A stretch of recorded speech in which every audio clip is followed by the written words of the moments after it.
All right, good evening. I think I'm gonna start us out. I know we're running a few minutes late, so I apologize about that, but I'm gonna get this going. So if you haven't found a seat, please find a seat. Make sure all the folks up front are settled in. So I just want to take a moment and say welcome. Thank you all for joining us tonight. Tonight is our first community meeting since we started this collaborative relationship with 21st Century Policing. And just to give you a little bit of background, the decision to start working with 21st Century Policing really came from a recommendation of a report that was done, a study that was done earlier this year.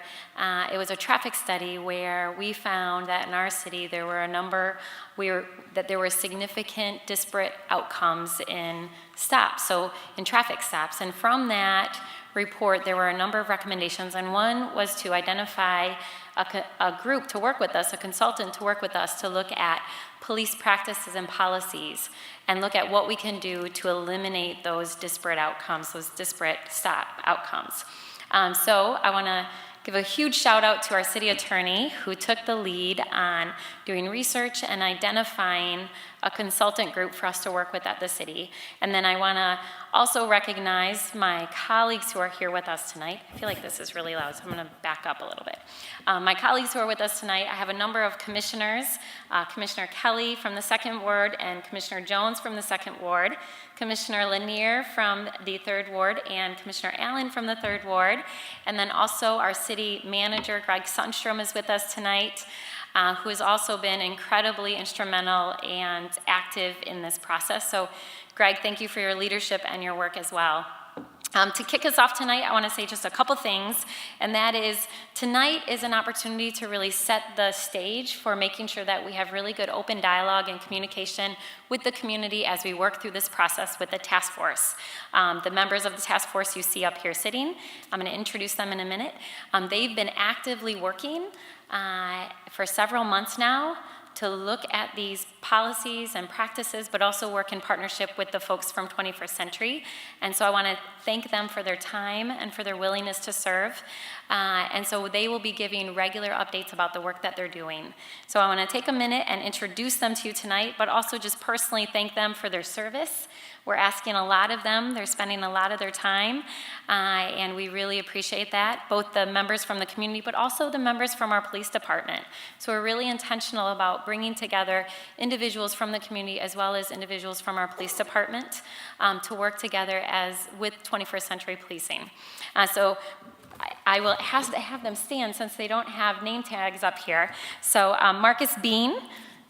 So I'll just announce our members of our task force, Janae Brower, Sanja Forte, Ed Kettle, Maria Moreno Reyes, Hugh Martin Robinson, Reynard Ross, our very own police chief, David Rahinsky, Deputy Chief Eric Payne, Captain Mike Maycroft, Lieutenant John Balsma, Sergeant Jana Fournier, Detective Dan Adams, and Officer Andy Bingo. So please join me in thanking them for their incredible work and dedication and service. So now I will turn it over to our city attorney, Anita Hitchcock, and she will take it from here and introduce our partners at 21st Century Policing. Thank you, Anita.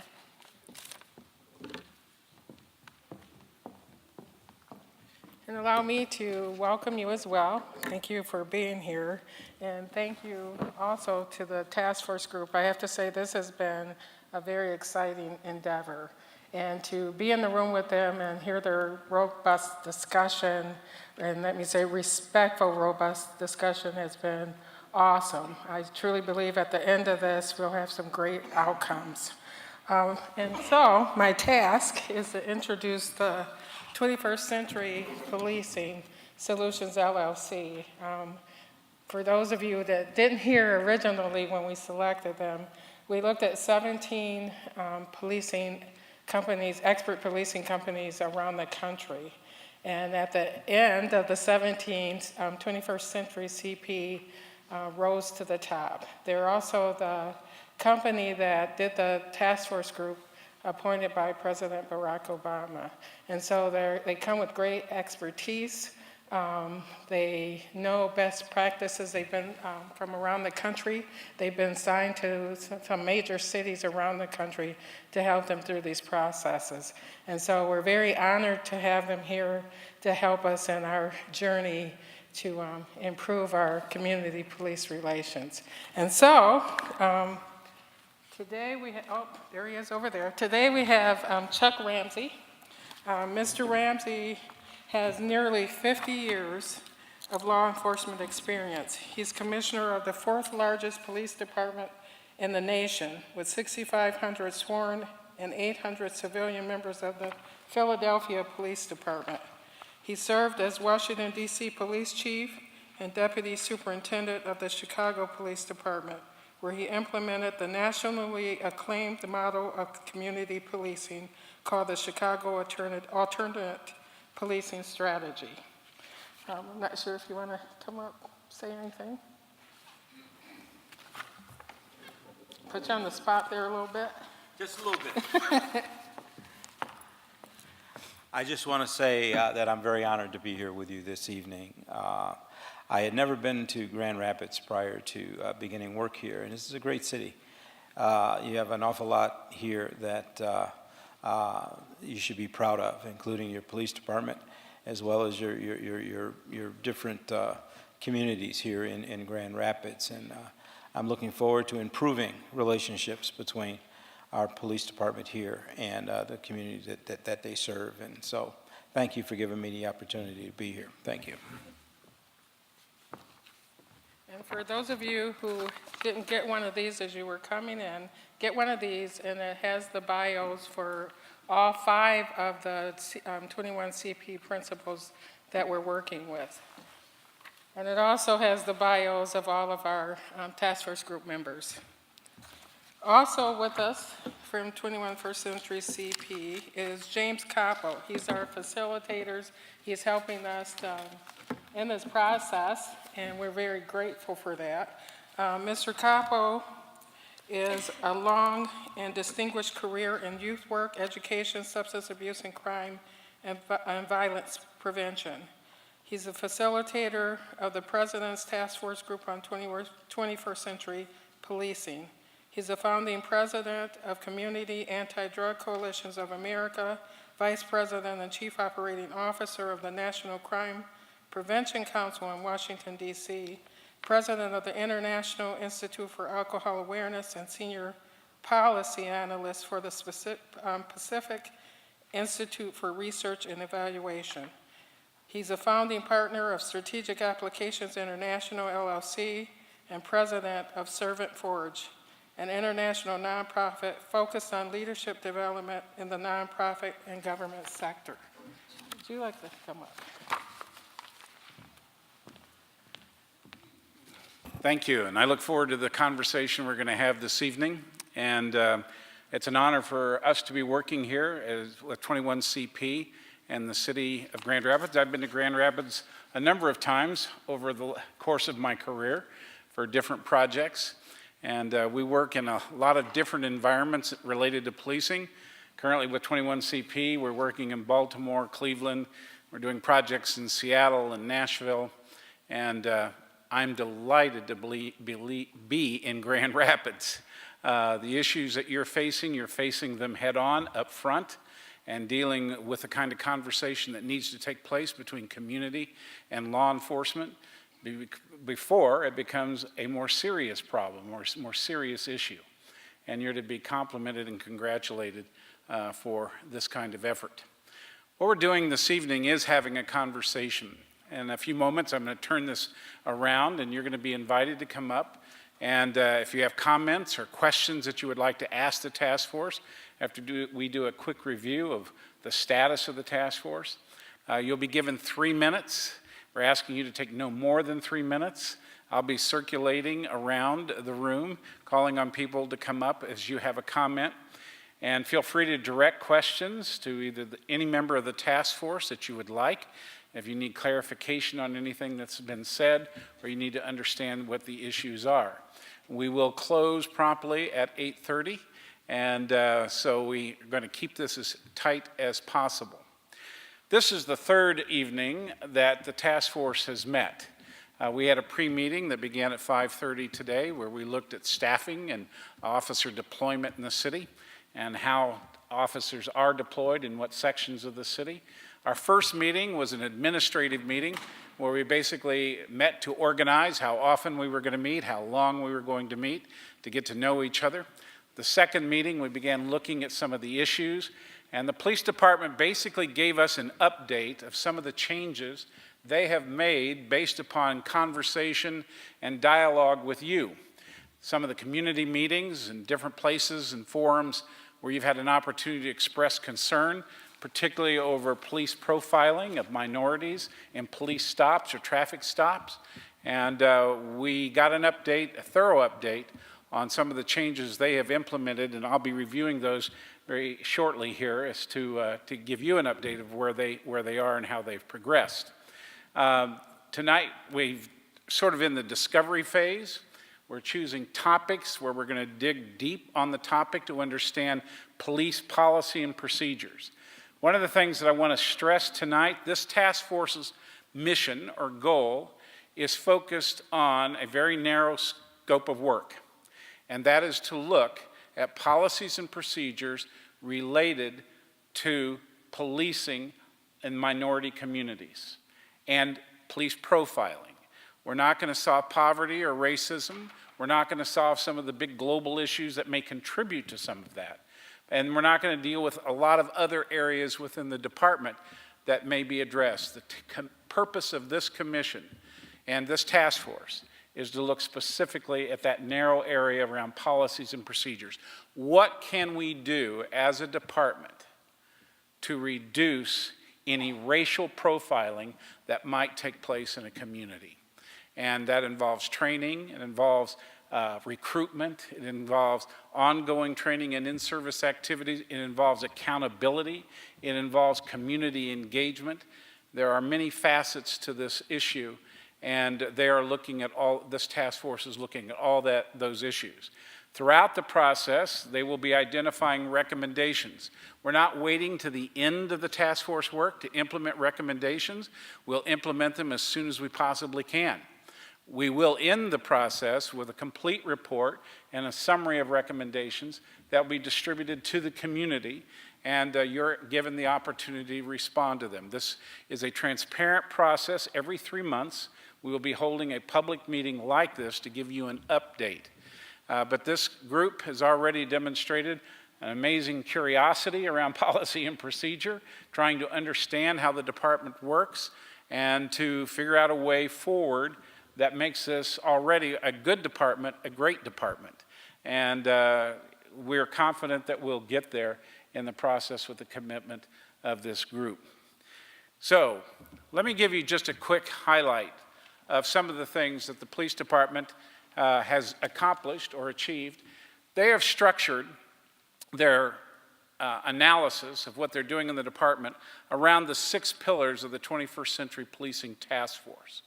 And those 6 pillars, the bookends on those pillars are trust and legitimacy and officer safety and wellness. Those are 2 critical pillars, and those were positioned as number 1 and number 6 for a purpose.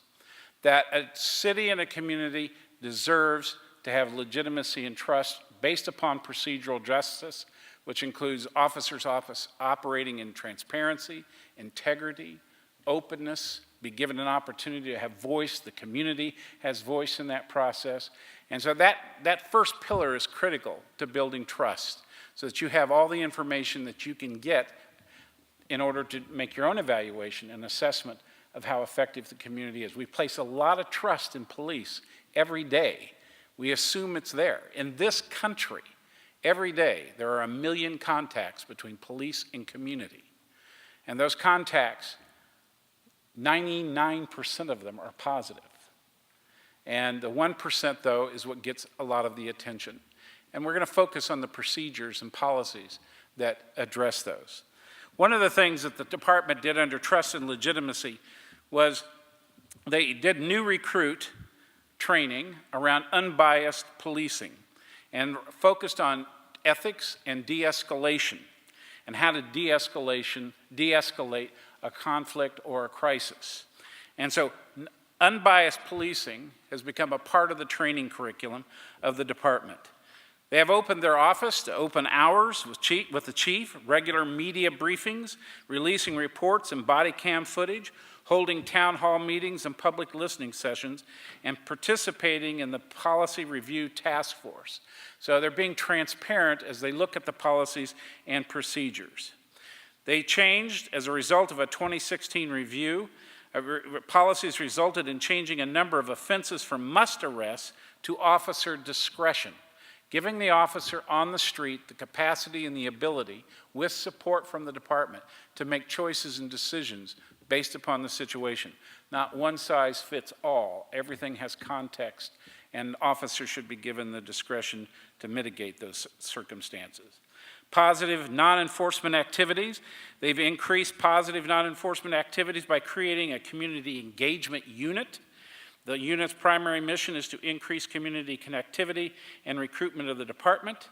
They've reviewed hiring practices and standards in an effort to remove unfair obstacles for underrepresented populations. They're actively looking at how they recruit and how they reach out to very diverse community participation, because a department should look like the community it serves, and they're taking steps to be sure that that happens. The second pillar that they began to look at was policy and oversight, and the chief has again opened up his office hours, regular media briefings. There's now a civilian appeals board that reviews internal affairs reports. They are participating in the CALIA accreditation process, which is a very rigorous process for accreditation for law enforcement. And they're actively engaging to raise standards in order to meet accreditation that are nationally validated and verified. They are now, Michigan State Police now investigates all officer-involved shootings, so there's independence in that process. There's comprehensive photo drop and lineup ID procedures, revised to be based on best practices to reduce false IDs, and these kinds of activities related to civilian oversight will only increase as the task force begins its review around policies and procedures and how to better engage the community. They have comprehensive unbiased policing policy that addresses multiple specified characteristics, including the LGBT and gender nonconforming populations. This is a comprehensive examination on how we recruit and how we are inclusive in that process. The third pillar is technology and social media. And you'll see a number of recommendations surfacing from this task force related to that. But they have already fitted their officers with body cameras. Marked and semi-marked cruisers are equipped with dash cams in order to provide, again, more transparency in the process. Community policing is a major emphasis of the task force and of this department. There's extensive community engagement opportunities within the city. They've developed a community engagement unit. The chief has an open door policy. He's the co-chair of OutPact, Advocated and Leaders for Police and Community Trust. These are all initiatives that were driven by your input and your contribution to the process. To protect the dignity of all people of Grand Rapids, he's authored a comprehensive unbiased policing policy. Numerous steps have been taken to implement that phase. Training and education, you're going to see changes in training related to unbiased policing from the moment a person is recruited throughout their training opportunities as well as in-service activities moving forward. And then officer safety and wellness is critically important, and as I said, it's the sixth pillar and that holds the other pillars along with trust and legitimacy, that these officers need support. They need policies and procedures that protect them. They need to be better engaged in the community so that they can protect and serve the community, and that there is truly a bridge of trust, and that the department acquires the kind of legitimacy that's important for its success. So what I would like to do now is open this up to you. I'm going to be circulating. Unfortunately, we cannot have a stationary mic and a handheld mic all at one time. But I have a loud voice. I was trained as a preacher, and so if I have to, I will preach. But I'm going to turn this around, and you can come up, and one at a time I'll call on you if you have questions or comments for the task force. The task, you can call on individual members of the task force. If you have a comment to make, you can make a comment, but we are restricting you to 3 minutes. So speak succinctly and clearly so that we understand your point. It's very important for us at 21CP because the way we operate is not just listening to police. It's listening to the community and their perceptions of police and to understand what your concerns are. And in my experience of a lot of years of community organizing, some of the best ideas I've seen in terms of goals and objectives and any kind of strategic planning emerge from meetings like this. This doesn't happen. This is not just symbolic. We are really looking for your input and substance to this process. So give us that input. We're recording this. We're making notes, and this will be reviewed in our future task force meetings. Any questions on the process? Yes, ma'am. Just wondering if this information that you just gave us will be available online or Yes. on the city's website? Great. Okay, it will be available on the city's website. Okay, who would like to be the first question or comment? Yes, sir, come on up. Introduce yourself, where you're from, what area, and you have 3 minutes. Hi, my name is Burrow McGleeshy, 49507 area code. Been there for 60 years.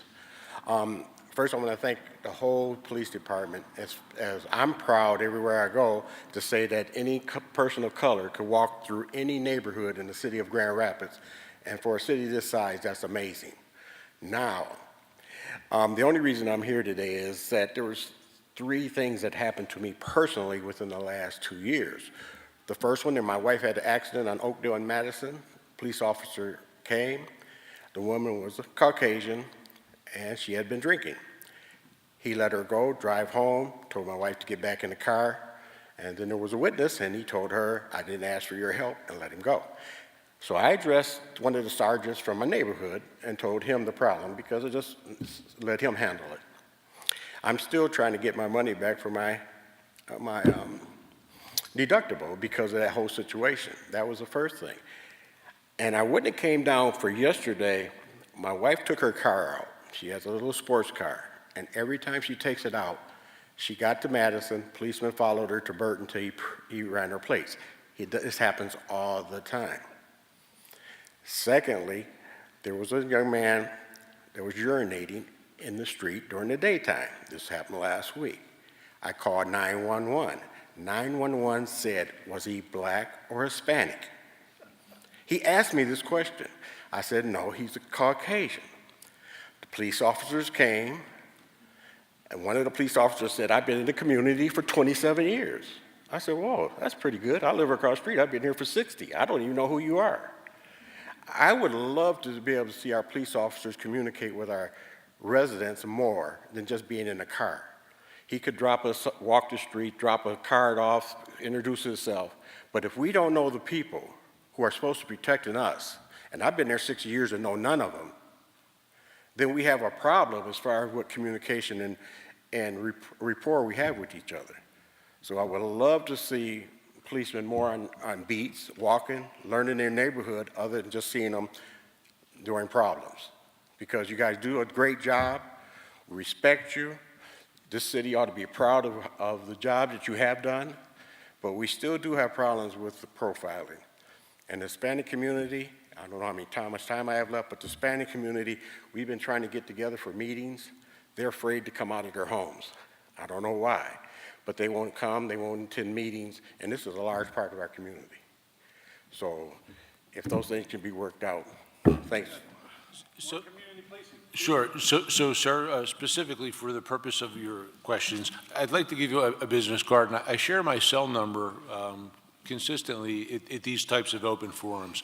I'd encourage you, if you have a specific instance, such as an accident that you don't feel was investigated properly, or a emergency or non-emergency phone call where you feel that the questions that were asked weren't appropriate.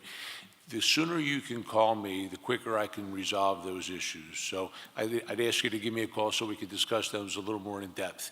To your larger point, in terms of the community policing, that's really the crux of the conversation we're having now.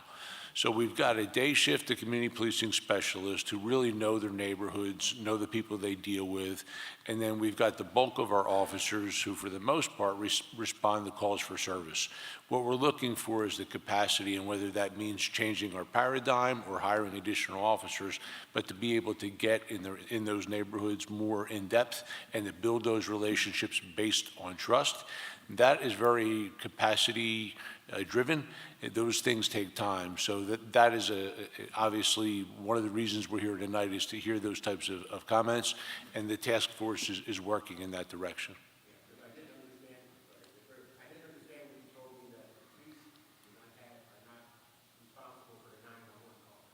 Yeah, that would be a civilian dispatcher, and I'll have a chance to discuss that with you.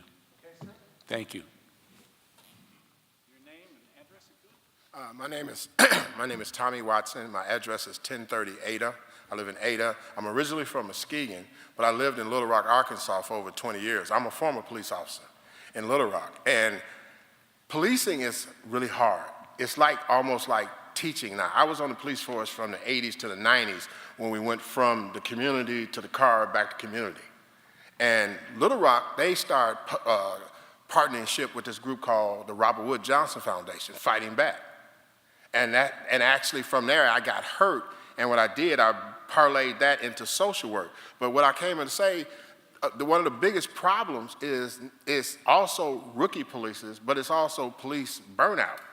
Just like social workers, just like teachers. So if you have a testing process for entry, do you have a testing process towards long-term police officers? Is it a bar that they need to be managed, not just taking tests to advance for its rank, but also testing, because you get cynical and you get burnt out. And that's how the profiling start coming more seriously.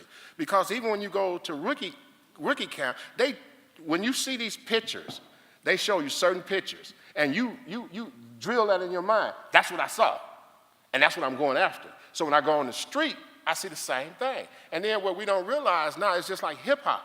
It's a culture now. It's just not a group. So you got kids in Japan sagging. So are we profiling them? See, we got to get more into like teachers now. They have to buy their own supplies. We're in a school right now when 30 years ago they didn't. So just like the 21st century, going more community based, which that's what a police officer really actually is. We used to get in the police cars when we was kids. They would come around the school and put us in the car. You wanted to be a police officer. So we kind of got to get back to that. A couple of things. First, I want to thank you for your service. Secondly, as you pointed out, and as was previously mentioned, officer wellness and safety, the sixth pillar. So it's important in terms of burnout, making sure that our officers are healthy enough to serve the community. And to your final point, what we're really here to work on is policy and procedures to ensure that we don't have a disparate impact or outcome. So appreciate your comments. Very timely. Thank you. Any other comments? Yeah, I think that's really part of the challenge here, though. I think the comment of Mr. Watson is timely, and we spoke to that in our pre-meeting about police burnout and how to. I'll speak loudly too. I'm not a preacher, but I got a big mouth. All right. No, I was simply saying that the comment by Mr. Watson was timely, and that this topic of police burnout and how to effectively, monitor, manage, and help folks deal with the things that result in burnout. I think that's really timely. And as Chief alluded to, our task is regarding policy. So I think the challenge for us here is how to translate that good point into policy to make sure simply it's not just a good point here tonight, but it's something that becomes, part of policy and practice, because it is a tough job. And I do thank you for that comment, for sure. I'll tell you, sir, I had a flashback. I was the program evaluator for Robert Wood Johnson on Fighting Back. That was a long time ago. Any other questions? Yes, ma'am, I'm sorry.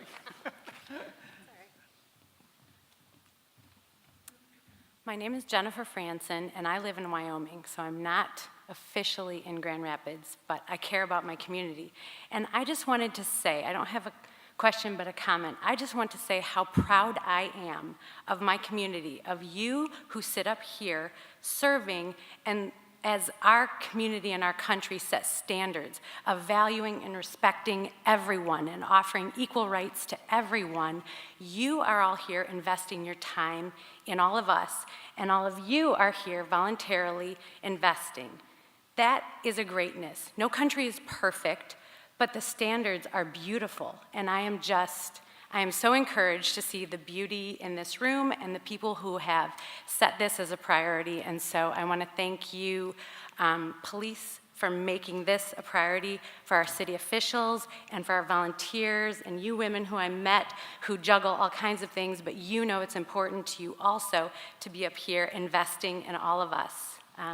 And again, and I'm here because of one woman back here who runs an organization, and I found out through her, you know, so thank you, Allison, and everybody else here. So thank you. I just want to say that.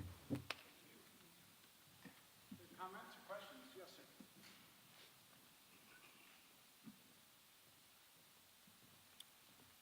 Hi, my name is Lionel Legrone.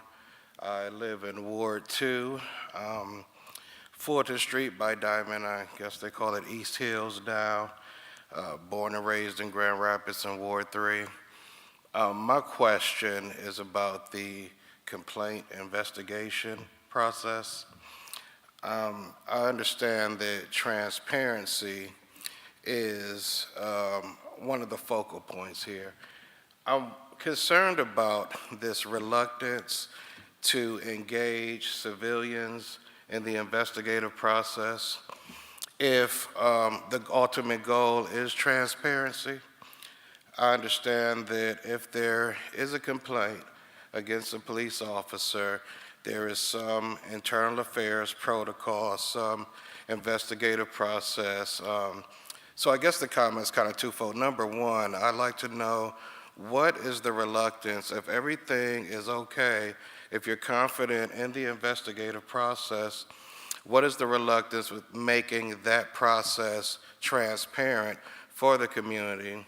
And if you are confident in what the city is doing in terms of investigating civilian complaints, what's wrong with engaging? It will, number one, helping to expand the powers of the Civilian Appeals Board so that we can engage more civilians in the investigative process and or have an independent third party that would investigate these complaints.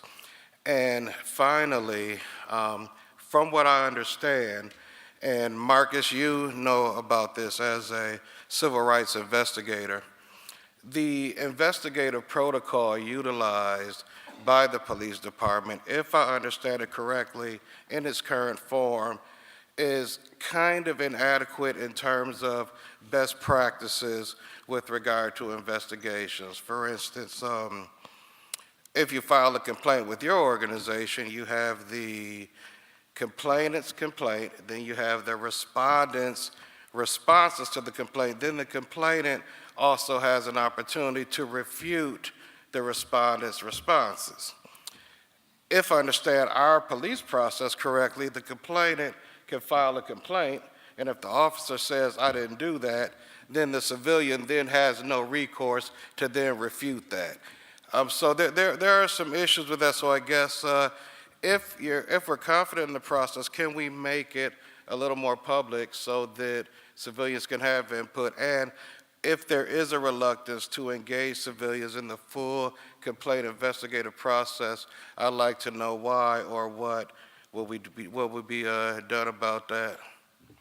So, very timely question. The 12th point of the city's 12-point plan was to better educate the community regarding the Civilian Appeals Board. So we do have a process that allows for civilian review. Right in front of you is Mr. Mayhew, who was instrumental years ago in helping form that Civilian Appeals Board. So things that we have to be careful of in terms of the internal investigation is safeguarding the constitutional rights of the officers, making sure that in a state like Michigan, where we work under a contract, that we abide by contract regulations. But having said that, we'll take complaints from anonymous sources, we'll take complaints electronically, we'll take complaints from third parties. Everything is investigated internally, and then ultimately there's an opportunity, if the complainant is unhappy with the result, to take that to a civilian appeals board for further review. Go ahead. So I think maybe I wasn't super clear. My point is just that piece right there. Everything is investigated internally. That concerns me, and not just me. I mean, I work for a community organization and I deal with this stuff all day. These are the conversations that I have all day, Monday through Friday. And again, I'm wondering, what is the problem with engaging civilians in the investigative process if we are confident that everything's okay, the way that the officers are operating is just fine, the actual protocols that have been put in place are just fine? Why not be more transparent with that process? Just that piece. I think that's something, I'm not asking us, I guess, to resolve it today, but in terms of future deliberations, it would be nice if that came up, that's all. No, I appreciate the input, and obviously we need to better publicize exactly what it is the Civilian Appeals Board does. It may be an opportunity, Marcus, if you'd like to talk a little bit about what you do with the Michigan Department of Civil Rights and some of the complaint procedures. Well, okay, first of all, I'm not here representing the Department of Civil Rights. I'm representing the 3rd Ward as a citizen, so I don't really want to speak on that from that standpoint. I will say that one thing we'll be doing as a part of this process is looking at the cans and can'ts of the Civilian Appeals Board and working to strengthen it.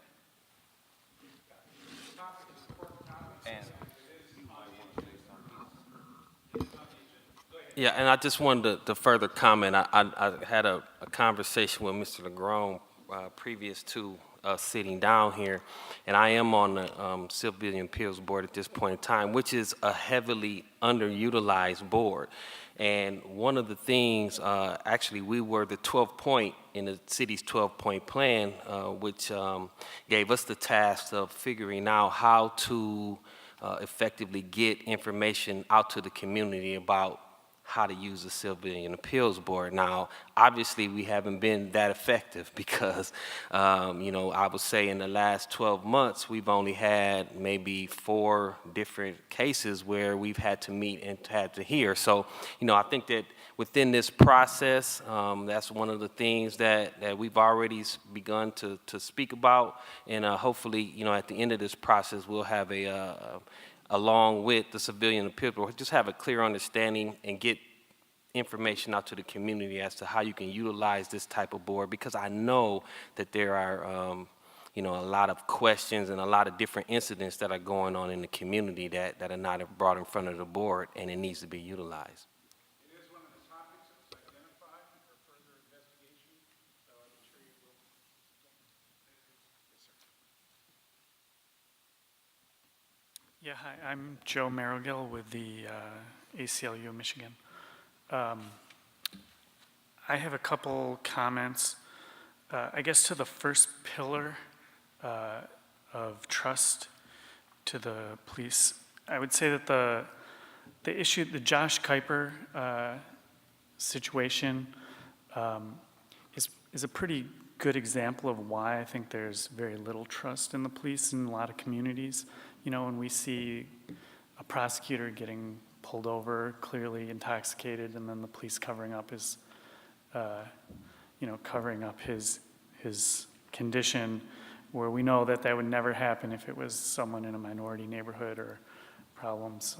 And Chief Rahinsky, I know you took a stronger position than others on that issue, so we appreciate that. But I mean, it's a really deep problem, especially in the case of the relationship between the police and the prosecutor involved in that case. So I guess the first point, I'm just saying that issue is very emblematic of a lot of the issues that we are concerned with. I think generally speaking, so separate topic, generally speaking, one of the things that we look at is trying to figure out how police can be more involved in a like protect and serve model rather than what appears to be basically just a stop and arrest model. You know, that we want to move back to that where they're protecting and serving the community rather than just stopping and arresting whoever that they encounter. And I think that there's, part of that is community policing, but it's a deeper question than that.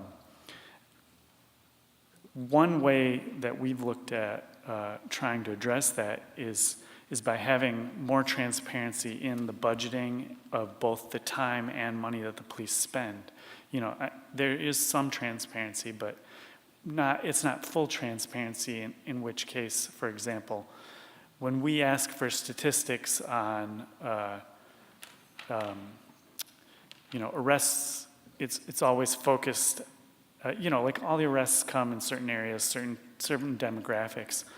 We ask why, and the response we often get is that is where the crime is, but it's also where the police are. And, there's crime all over. And when we do studies, the ACLU do studies, and we find that there is a greater relationship between drug abuse and non-minorities than there are with minorities. And that was the same findings of the traffic study, is that the non-minorities were more likely to have problems, but yet all the policing is done in the minority neighborhoods. And so as a result, I think we would like to see a lot more transparency in where time is spent by the police officers, as well as how the budget is allocated in terms of certain things.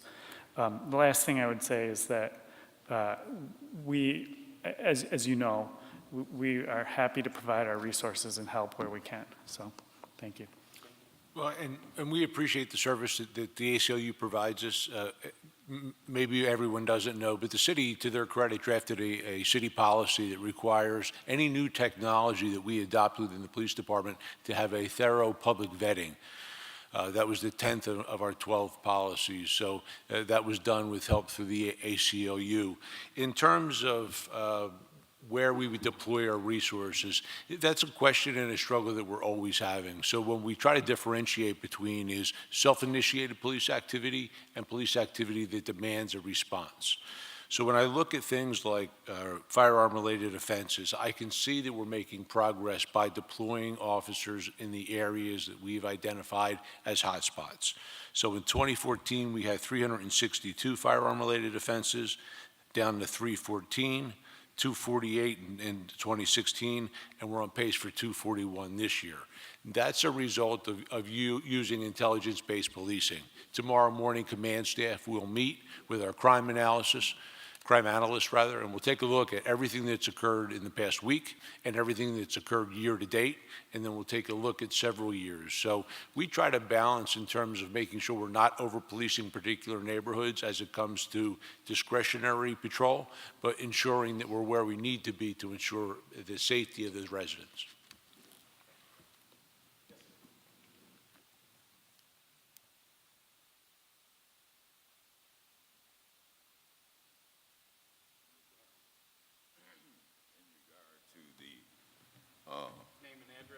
Paul Mayhew, 244 Heritage Commons, Grand Rapids, Michigan, 49503.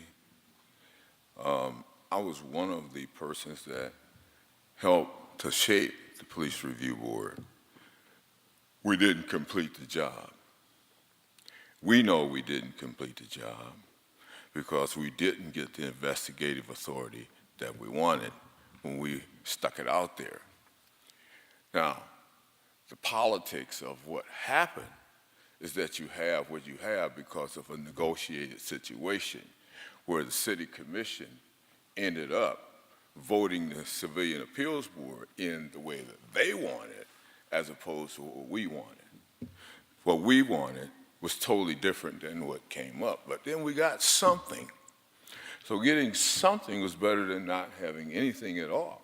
Because initially, when we put the Civilian Appeals Board together and they began to utilize it, it scared the bejeebers out of a lot of the police officers because they had something that was looking over their shoulders. But the independent investigative authority, which most people talk about we should have, is not something that you ask the police department to do, or not something that you ask the city to do, because you never get it. If you want to do it, you do a petition drive. And so when you do the petition drive, it's community that ends up meeting with authority.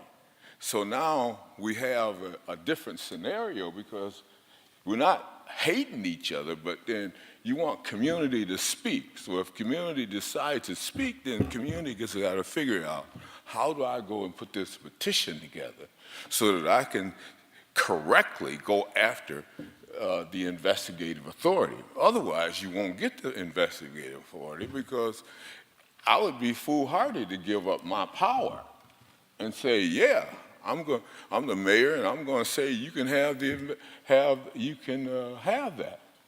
But that's not going to happen. So the only way that we're going to have the investigative authority is for somebody to do an initiatory petition.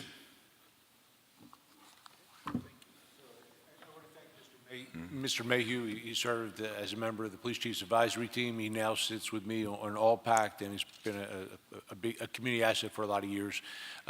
To his point, there are cities across the country who have looked at subpoena powers for civilian review boards.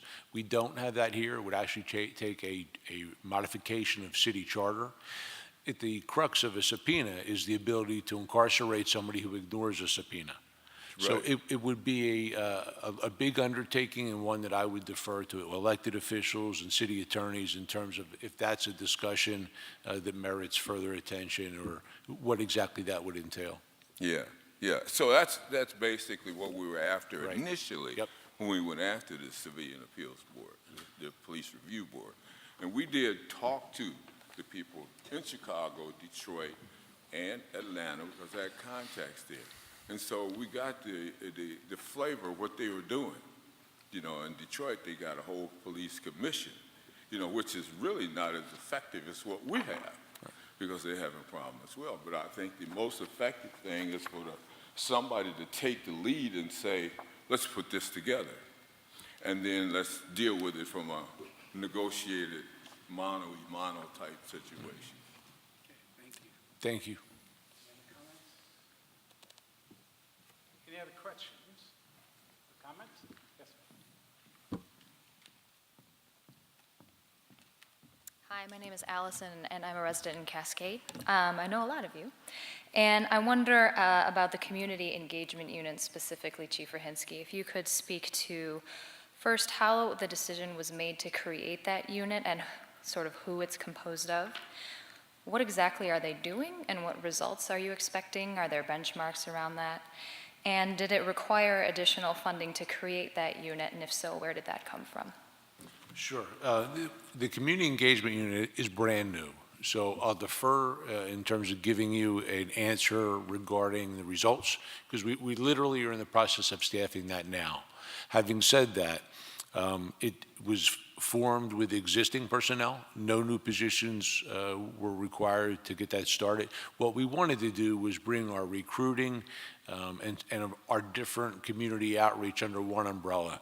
We're doing so many different things, everything from on-base to the community policing specialist to the Pathways to Policing program we're currently running with the Boys and Girls Club.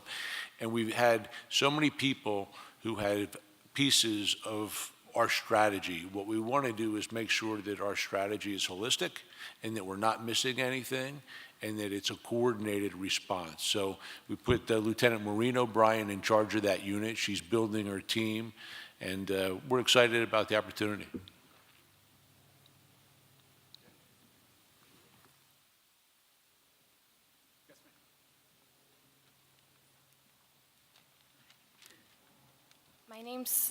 My name's Stephanie Clapham. I live in the Creston neighborhood, 49505. I'm a nurse at St. Mary's Hospital, and I I've worked there for about 6 years, and on a pretty regular basis, often multiple times a month, I care for patients that are hospitalized because they've had a mental health crisis, a breakdown, and they're no longer safe to others or to themselves. And it's often police officers that bring them into the emergency room. And I'm really thankful that I've had only good interactions with police officers in these settings, but I feel that this is a really high-risk area, and I'm thankful that Grand Rapids hasn't had any, that I know of,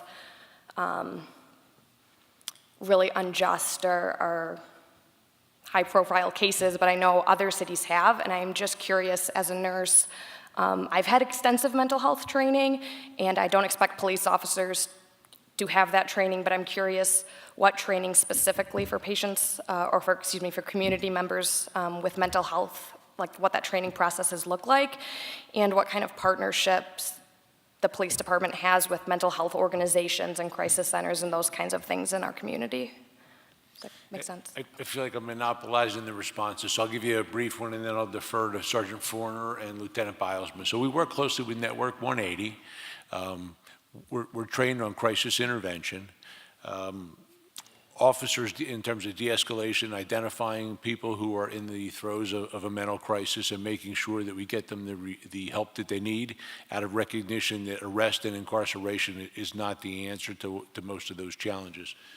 Sergeant Forner, you want to talk a little bit about our Network 180 or Captain Maycroft, about some of the things we've done in North, or Lieutenant Bilesman? We have a sergeant in our department that is our liaison with all of our different mental health aspects in the community. Network 180 is our clearinghouse for all of mental health to start with for us as officers, unless there's a pickup order. We work closely with APS and St. Mary's, Touchstone, and different other agencies within the community. A lot of the agencies along division for those most at risk for mental health that we see on a regular and continued basis, unfortunately. And we do have good contacts with St. Mary's and with Spectrum as well for different programs throughout the community. I'll speak just real loudly so I don't have to pull these over so you can hear me, but through the training unit, then all recruits go through, and they're required to go through specific training in regards to all that. And then departmentally, the entire department then will also be included in large blocks of training specifically related to that and Network 180. And a lot of times we'll use, like she indicated, Sergeant Witkowski, who's one of the experts in the field, to come in and do a lot of that instruction.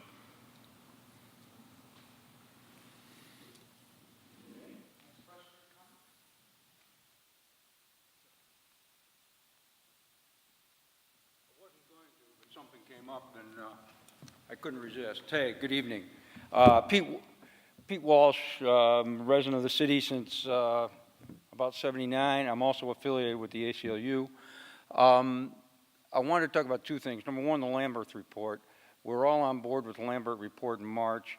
One of the things, or a couple of things from the Lamberth report I think you ought to be seriously considering are A, doing the numbers again, particularly now that we're almost over 2017, and seeing where the numbers come out for 2017 with regard to the traffic stops. It would seem to me that you probably would not have to redo the street survey, just use the old statistics for the intersections, but take a look at the traffic stop data. I think that would be important. In all fairness to the chief, he's not been here that long, and it's maybe some of the policies have already fixed the problems that we're seeing in the most recent Lamberth report. The other thing I want to address, and I've talked to Paul Mayhew about this several times, is the Civilian Appeal Board. The chief's right, you can do this all kinds of ways. I think Ann Arbor just did a study on the Civilians Appeal Board and have suggestions pending with regard to how to put one in place. I'm not sure they have one. I read the story on that. And there's all kinds of ways to do it. You can have investigative powers. You can, the different way that it's made up. But there's one big problem that I know of from my law practice and from dealing with people that you can fix, and you could fix it right now. The time I just spent is more time than the people filing a complaint get to spend addressing the Civilian Appeals Board. They cannot talk to the board. Paul, how did you let that happen? Uh,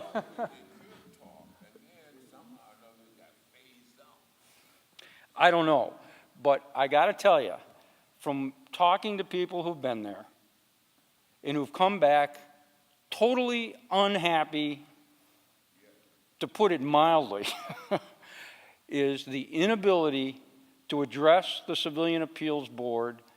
And I think as the procedure goes down is the city attorney addresses the Civilian Appeals Board after the Civilian Appeals Board has been presented with a package of information. And then the person filing the complaint doesn't get to make a presentation. They just sit there and hear the discussion and leave with their tail between their legs most of the time. And that's just, boy, I'm telling you, if you want to piss somebody off, handle a Civilian Appeals Board process that way. That's not due process. That's not fair. That's not even doing it as a good PR move. It's almost designed to get people upset. And Mr. Robinson, the word on the street is, it's a waste of time. That's why, and I'm not even sure you've had 4 cases this year, have you?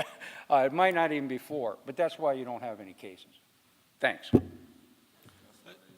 So to Pete's point, I hope that this review will delve into the Civilian Appeals Board a little bit and recognize some of the strengths and some of the inherent weaknesses.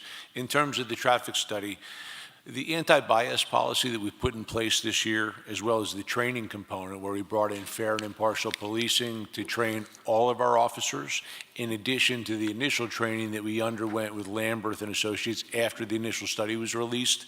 There will be a point in time when we look to redo that study, but we'd like to give time for the training and the policy to really start to pay dividends before we reinvest tax dollars to see what kind of outcome we're going to achieve. I didn't mean for that to be the only fix. I just think that would be an easy fix that would work. And if the word got out in the community, would go a long ways toward repairing some of the bad feelings about that whole process. Now, maybe you want to redo the whole thing. Maybe you want to have investigators with subpoena powers. Maybe. But the fix of just allowing the people to talk before would seem to me to be, quite frankly, a no-brainer.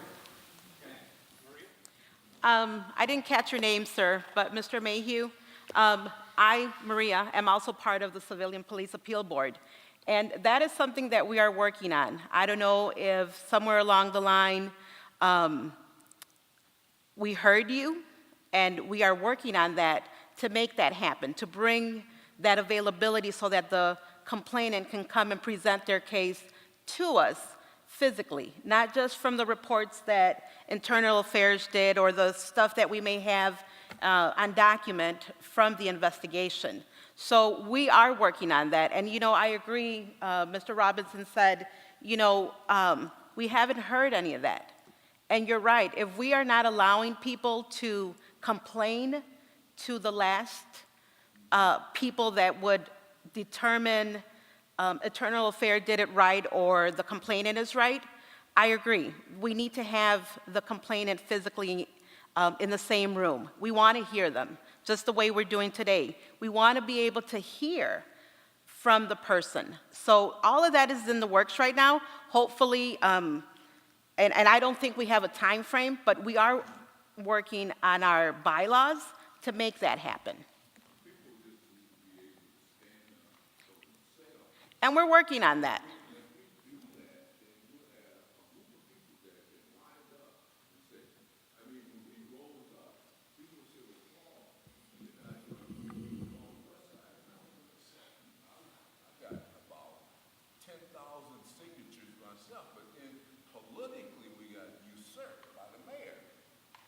And you know, politically, we need to leave the political piece out of it. Well, the police or political and law, to me, it's 2 different things. So if we are able to change our bylaws legally, then I think it is the correct way of doing it versus having the political, well, and to me, it's versus having the political piece of it. We can't Well, no, and you know what? I agree with you. That should not be happening. So let me highlight, go ahead. Real quick, I don't know if this is on or not. So, to Mr. Mayhew's point, I think that he said something that shouldn't be overlooked, and that there were some things about the Civilian Appeal Board that you wanted that you didn't get because of the compromise. And so many of us that are now on the Civilian Appeals Board, we see the error in the bylaws. So there are some things that we actually have corrected, which one of them is giving the person that is actually bringing a complaint some time during that process to speak to the board. Now, it doesn't happen while we're hearing the complaint, but at the end of that complaint, we have voted in our bylaws that you are able to, at least give an opinion on what has been said. Now, it may not factor into the decision, but at least that step has been taken. And to Ms. Marino's point, there are some other things that we're looking at because, I'm in the community. I hear what people say. I'm very sad to hear that the community feel like that's a waste of time because, I feel like it's a process that could benefit those that do have some concerns about the way that they've been treated by the police. So this is what this whole process is about: is us coming together and trying to get what the community wants a little bit closer to what the police are doing, and that's one process that we're going to continue to look at. So, I'll be happy as the current chairman of the Civilian Appeal Board to sit down with anybody and talk to you about some changes that we can continue to make that board more effective.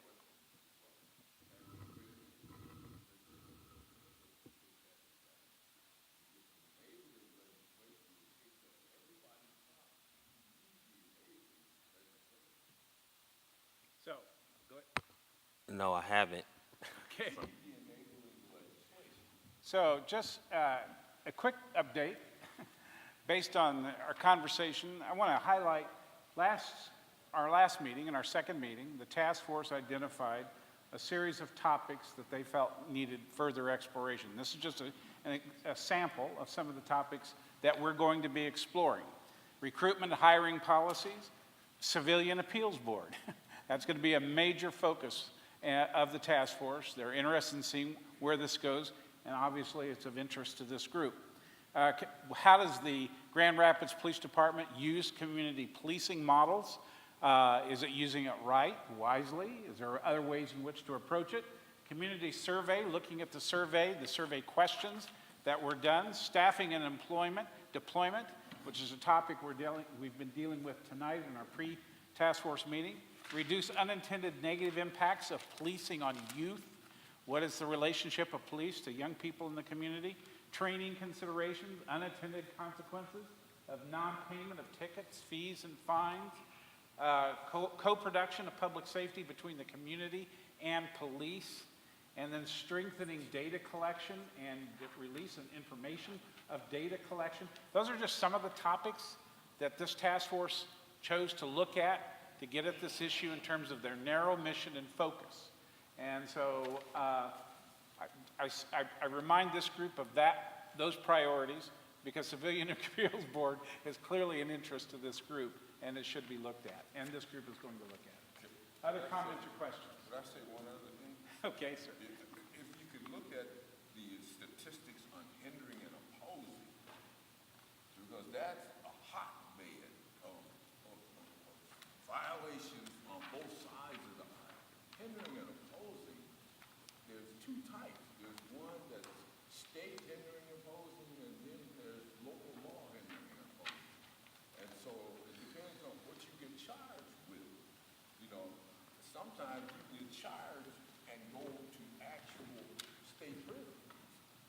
What I'm going to ask, I'm going to give you my card at the end of the meeting, and some of those key questions around the Civilian Appeals Board, if you could email me those questions, that would help me in the facilitation to get at the outcomes, okay? Other questions or comments? Yes, ma'am.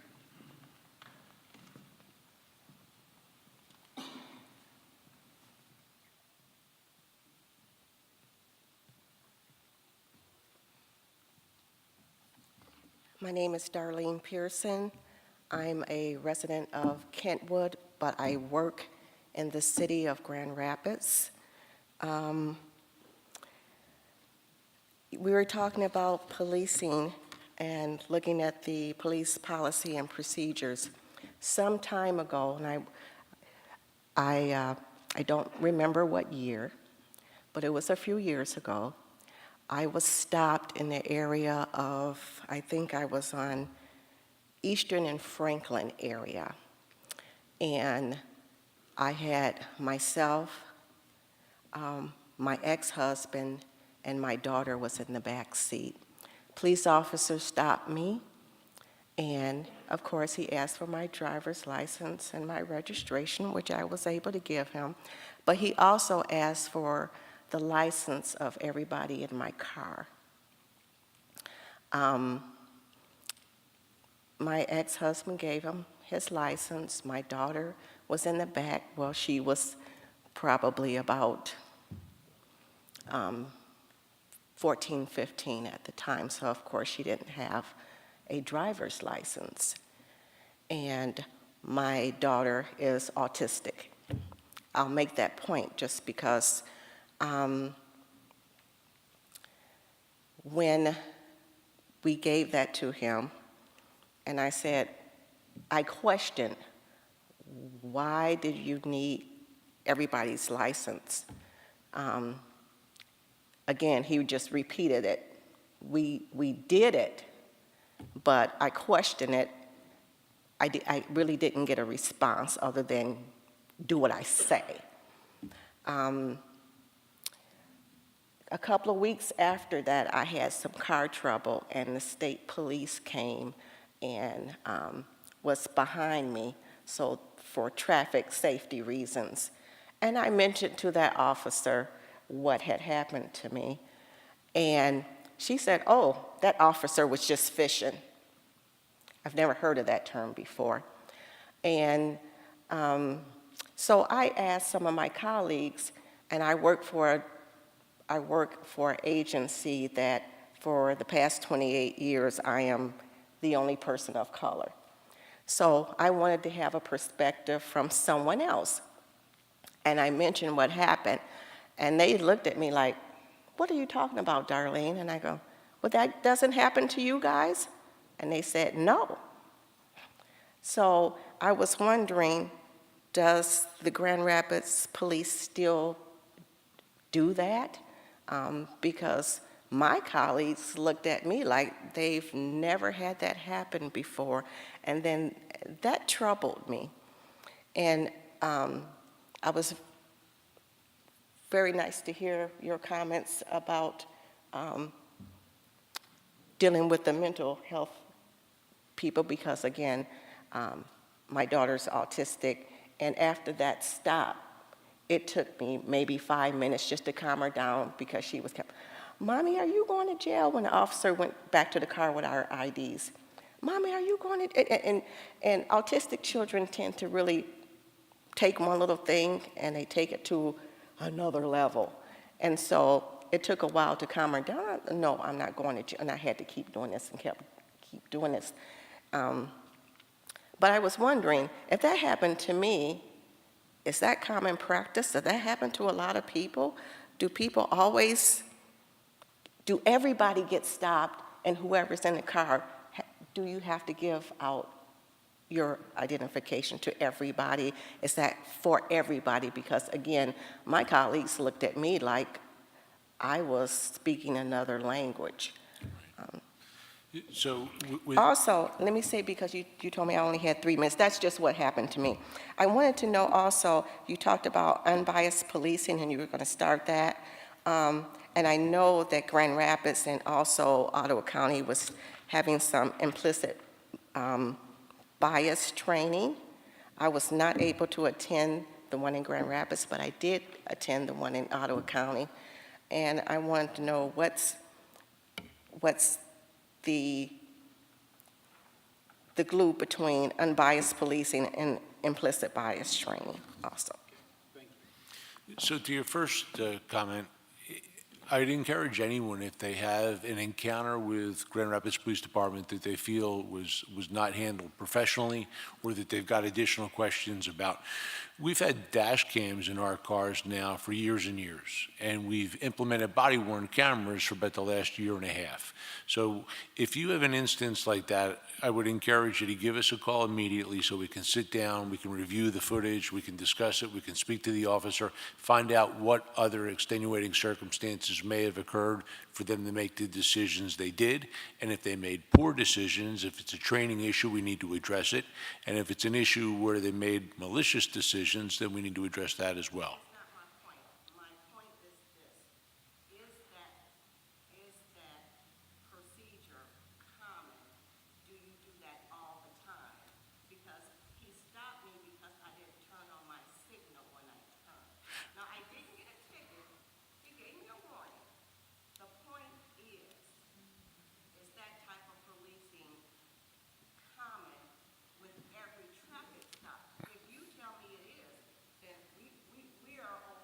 Right.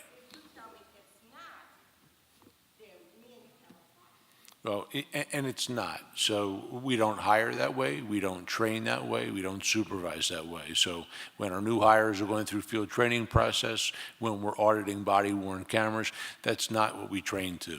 Now, if somebody doesn't maintain the high standards of our office, then that's another issue that we need to address. To your second question, both terms that you use are being used interchangeably now in terms of bias-free policing. We brought in two separate groups. So the group that did the traffic study, Lamberth and Associates, came in and did a train the trainer. So we now have the ability to train our new hires and to continue that training process. And then we also brought in Lori Friedel out of the University of South Florida, who hosted a class, a 2.5-day class for us at Calvin College, that included us and members of the community.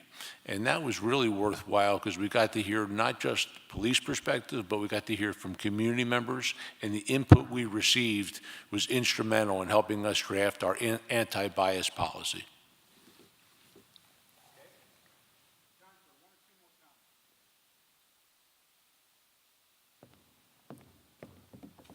Good evening. My name is Huey Copeland. I'm from the 49506 area.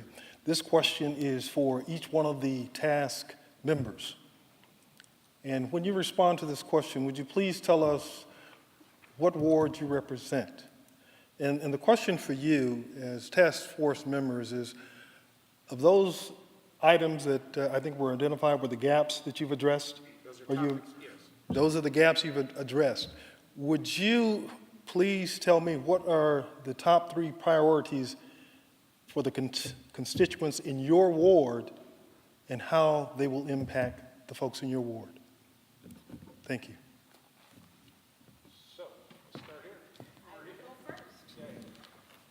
Well, again, being that I am Hispanic and I do live in a primary Hispanic neighborhood, 83%, First Ward, Granville Avenue, the Roosevelt Park neighborhood.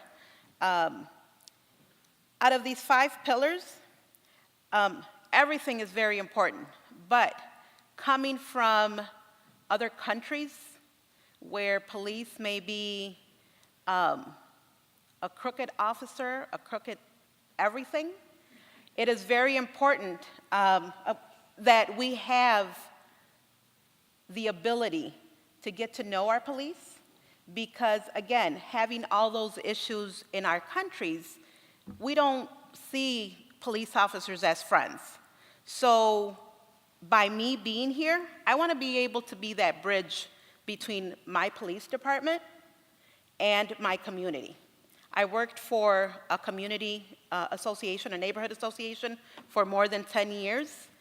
And though it was a challenge, I think that even though I don't work for that neighborhood anymore, we are able to know who our police officers are in the neighborhood, and not just the community police officers, but our detectives, our captains, people that are our officers that are walking in the neighborhood, that bike through our neighborhood. So just being able to have the ability to be that bridge to get to know our police officers and let the community know that it is okay to rub shoulders with an officer here in the city of Grand Rapids.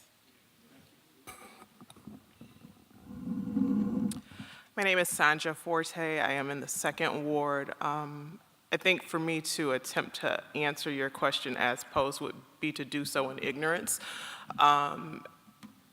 I don't have the ability to speak on what's best for my entire ward. What I do have the ability, however, to do is to be a resource to my ward.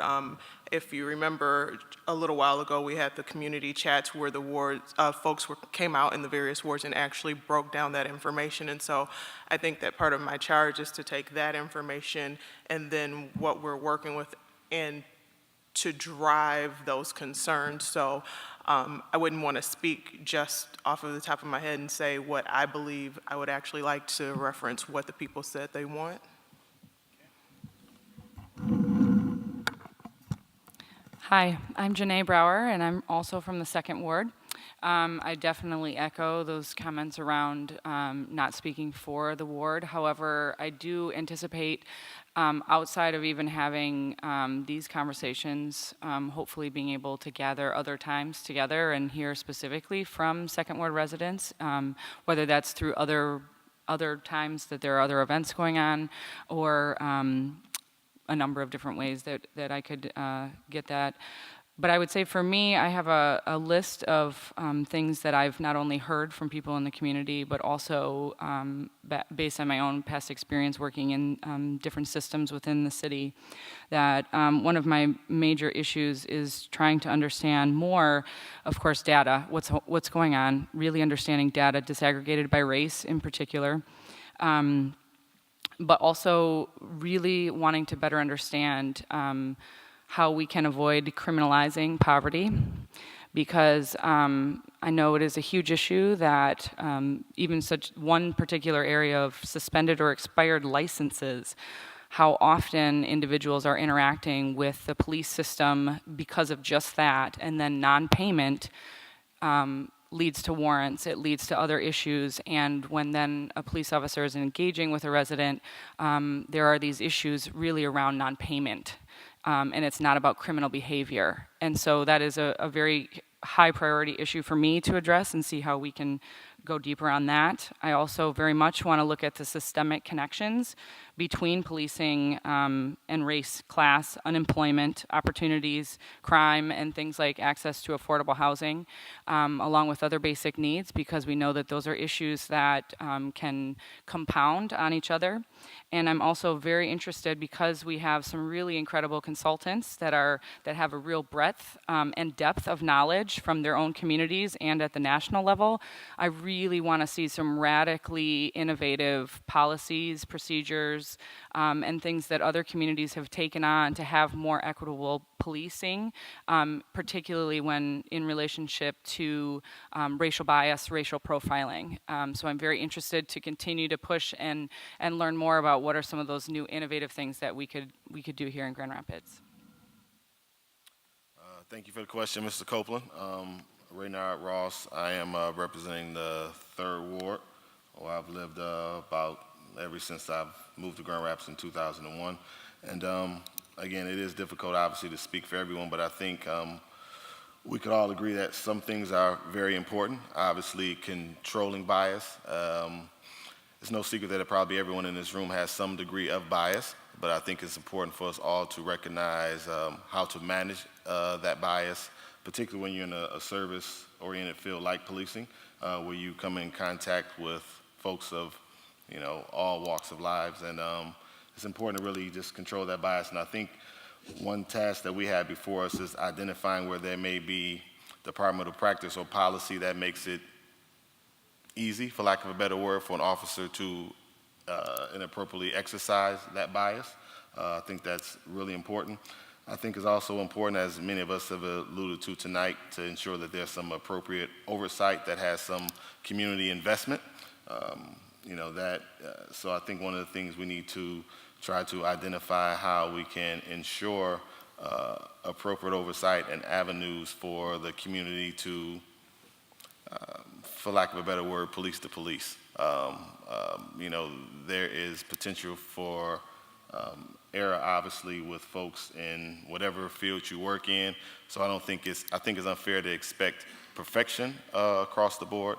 But I think our department needs to, and I think they've done a good job of owning where there is error and being committed to effectively work towards filling those gaps. So again, for me, I think it's about bias, recognizing bias, teaching people how to manage their biases, investigating practices and policies that make it a little easier for those biases to rear their heads, and again, identifying avenues that ensure appropriate oversight and community involvement in that oversight. Hi, my name is Marcus Bean. I'm representing the 3rd Ward. I think one of my highest priorities is the Civilian Appeals Board, so I would like to see that strengthened. I think one way to do that is, again, to focus on the cans instead of the can'ts. And the can'ts can be dealt with how they will, but I think a starting point is to deal with the cans, what can be done within the current framework. And I think that's real important for the people in the 3rd Ward for the things already mentioned. I'm familiar with investigative processes and that kind of thing, but I think that there's a lot of things that can be done that haven't currently. I think another thing is juvenile justice. How are these cases handled? How are police deployed? How is the data disaggregated so that when the police are deployed to a certain area, it's possible that 80% of the high-level crimes were committed by juveniles, yet there's more police potentially rolling around in that area. So I think addressing those kind of, I guess you can't call it a disparity until something happens, but maybe an inequity there. And also, I think strengthening the opportunity for more community members to get involved with law enforcement in general. A lot of times people think you're a community member or a police officer. I work in law enforcement, but I'm not a police officer. You got a bunch of people up here who work in law enforcement, but they're not police officers. So I think making a tie to young people in the community to have a better understanding that you can be involved in law enforcement and we need you, but that doesn't necessarily mean you have to be a police officer. So I think taking the next step in that area is important. So yeah, I think that those are my 3 main things, and I think that could really help the 3rd Ward, and the police department.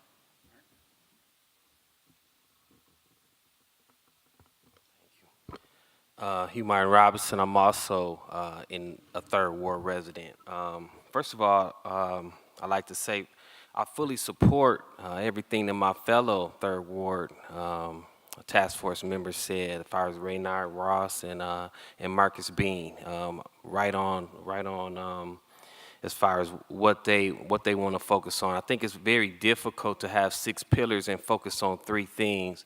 Also, I just don't feel like, without the benefits of a listening tour or me being able to sit down and talk with 3rd Ward residents as a whole, it would be fair for me to answer that question in terms of everybody from the 3rd Ward, but I can tell you what my 3 focuses are.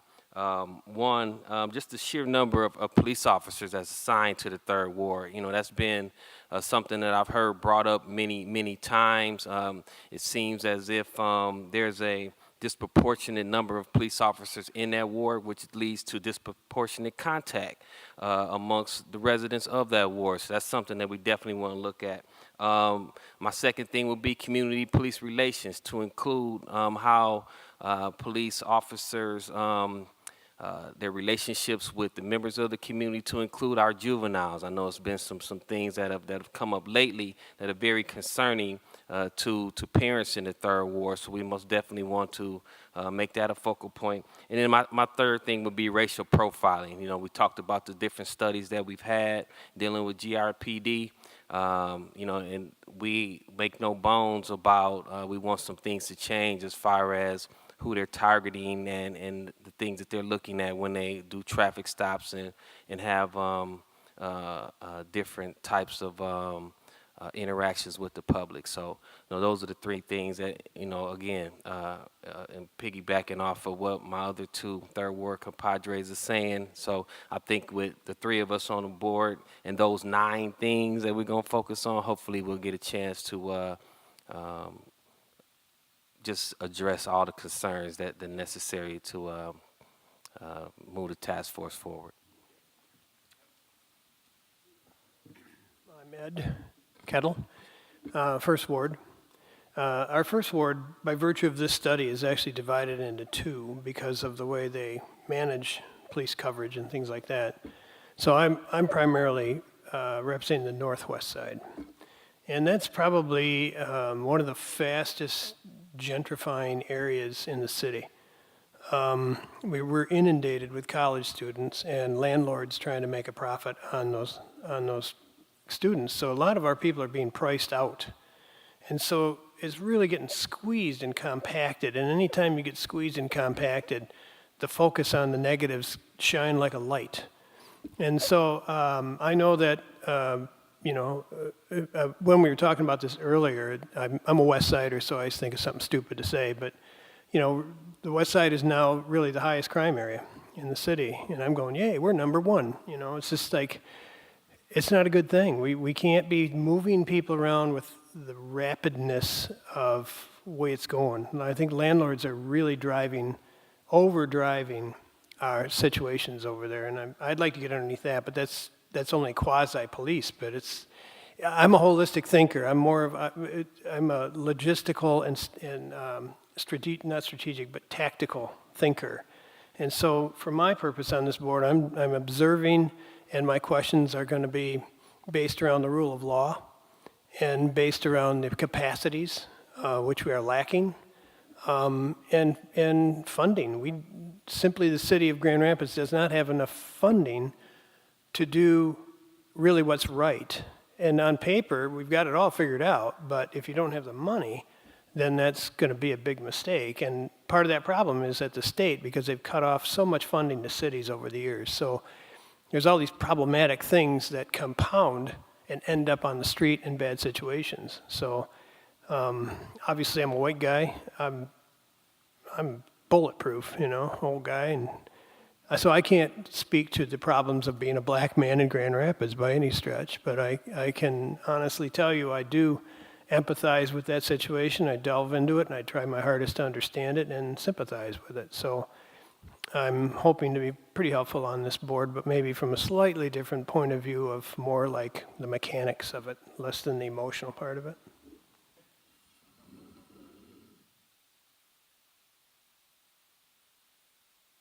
Hi, my name is Michael Booker. I'm just I'm a Northeast Side resident. I guess I'm in Ward 2. My commissioner is Joe Jones, and I appreciate his due diligence. Yesterday, we had an excellent forum on pitching our ideas to reduce the crime rate in our city. And I think that's an excellent start, as well as a beginning with community relationship with our young people as well. I think we should continue more with that. And my pitch tonight is that the officers show more compassion in the city of Grand Rapids, especially in the 3rd Ward, with our neighbors. And we've got a lot of senior population in the community who are scared to come out their front door. I mean, you mentioned it in the Ward 2nd that the Latino population are scared. I guess they're scared of deportation threat. But just to bring back the compassion of knowing who our officers are in the community. We want to know them by name. And I may be old school, but my dad was a community police officer. And it was more or less a different time and a different field, but I also take in consideration of the safety of the officer. And I understand that is definitely an aspect of them not coming out of the car or walking the beat, but there's ways of doing that and handling that by coming in the daytime and just being exposed to who you are and being more friendly. We had an officer friendly, even having that name in that report. That brings out people that can be respectful of police officers in the community. So my pitch is to bring back the compassion of our officers. And thank you for that time. So the task force will continue to explore these topics. In about 3 months, we will have another community forum. And again, we're going to be transparent with the process. As recommendations surface, we will make them public, and then we will have a report at the end of the process with a series of recommendations to take the police department to a different level. They're already a great department, but there are many things that they want to address, and really appreciated the candor, the openness of the department to look at these issues and to see how we can improve it. I'm going to turn it over to Anita for closing remarks.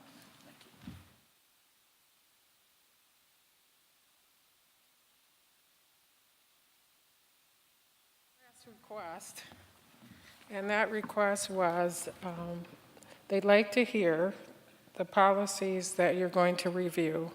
Last meeting we brainstormed possible policies that you wanted to review. So they'd like to know some of those policies and how you feel about them. So if each one of you could share any of the policies that we've discussed and how you feel about that, that would be great. So let's start at this end because we started at that end. We were given a list. We were given a list of the possible policies you wanted to review. If you remember what's on the list, if you could share what that is and how you feel about it, that would be great. I think this is still part of that process, exactly what we're going to review. And from these meetings and from our whole task force here, we're still trying to identify those. So as we work through it, I think we're going to have a pretty good comprehensive list of pretty much what the public wants and what the representatives of the wards want and what we as in the police department want. So it's going to be several, obviously, that we're going to get and delve into in depth. And I think by the end of this process, we're going to vet them out pretty good and have a lot of good recommendations. Okay. Anyone else? Anyone else want to speak to that? Well, one thing that did come about is that there's a whole long index of policies that we'll be looking at. So I don't think I wouldn't want to focus on one right now because, we still are in that process. So I'd just like to reiterate what he said. We have a whole index to look at. We talked earlier about some policies that might jeopardize the safety of police officers, so some information might not be provided and that kind of thing. So it's still a work in progress. Okay. And if anyone else want to speak? Yeah, I guess I will speak to the hiring practices and policies.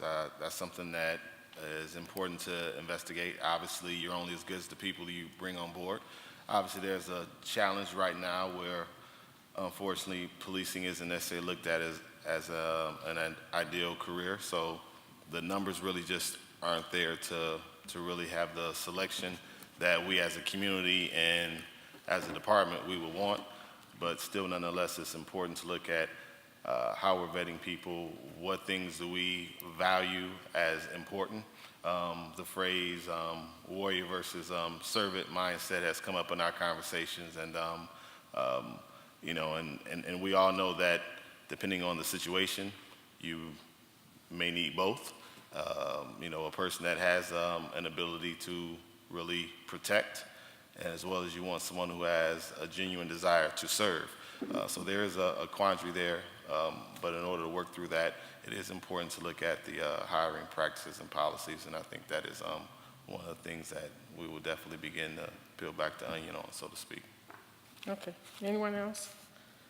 I would just reiterate what I had already said earlier, that the area around unintended consequences around criminalizing poverty and tickets and non-payment, it's one of our key areas that we've identified thus far, but it's definitely an issue. I know that many of us we weighed in on at those first couple meetings, and so I'd like to see us definitely address.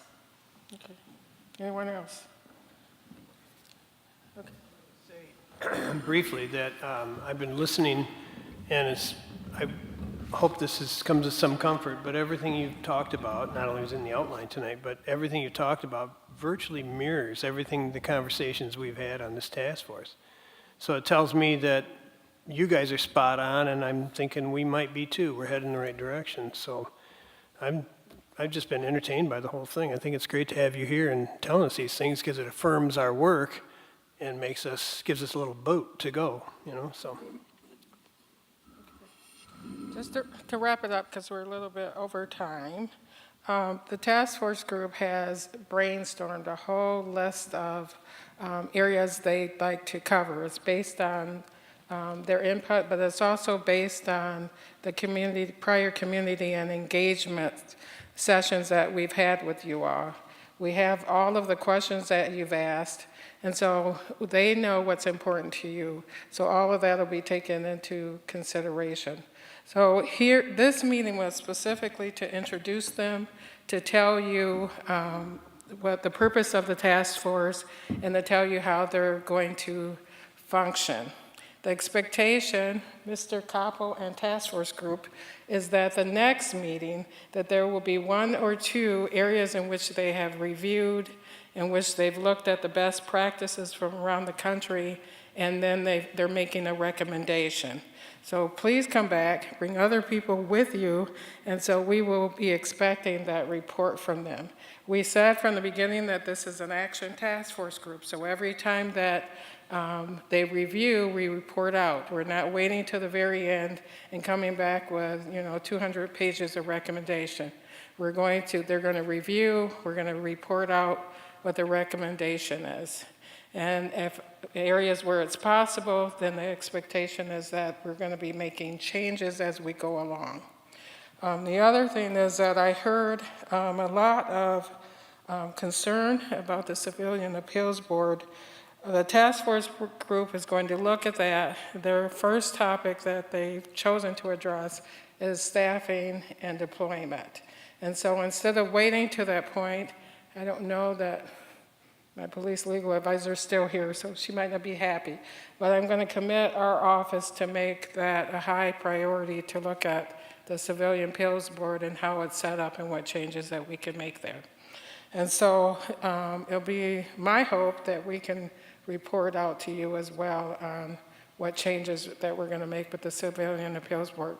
There's a lot, they have a lot of authority that people don't realize that they have, and with the cooperation of the police department, they're committed to it as well. So they allow them some access to information that typically people would not get. So they have a lot of authority. People are just not utilizing them. And so if we can work on finding out the reasons they're not being utilized more, address that, I think that there'll be, like Mr. Robinson said, it'll be a great tool for people to use to be able to make their complaints and perhaps find some remedies to some problems. So I believe that's it for this evening, and I'd just like to thank most of my thanks are right on the front of the document here, but I certainly like to thank our mayor and our commission and our city manager, our deputy city managers. We have a great group of people behind us in doing this. I commend them for their commitment in tasking us with this task. I think it shows their sincerity in wanting this to be improved, our police community relations to be improved. And so we're taking on that task. I thank the members because they are volunteering. They work all day and they come and spend 4 hours working on this because it's important to them. So they're serious about it. I think the 21st Century Policing Solutions, they're flying in from different parts of the country to help us do this important endeavor. And so thank you all for coming. Please come back when you get notice of the next meeting, which will be March. Do we know the date? Can't remember. In March. But we'll send you all the invitation. We'll do media alerts and let you know when the next meeting is. Come back and bring other people. One last thing, email. If you think of something you want us to know, my email address, send it to city, the abbreviation for attorney. So city, CITYATTY @grcity.us. Concerns, questions, email them to us and we'll take those into consideration. March 7th is our next meeting. Thank you.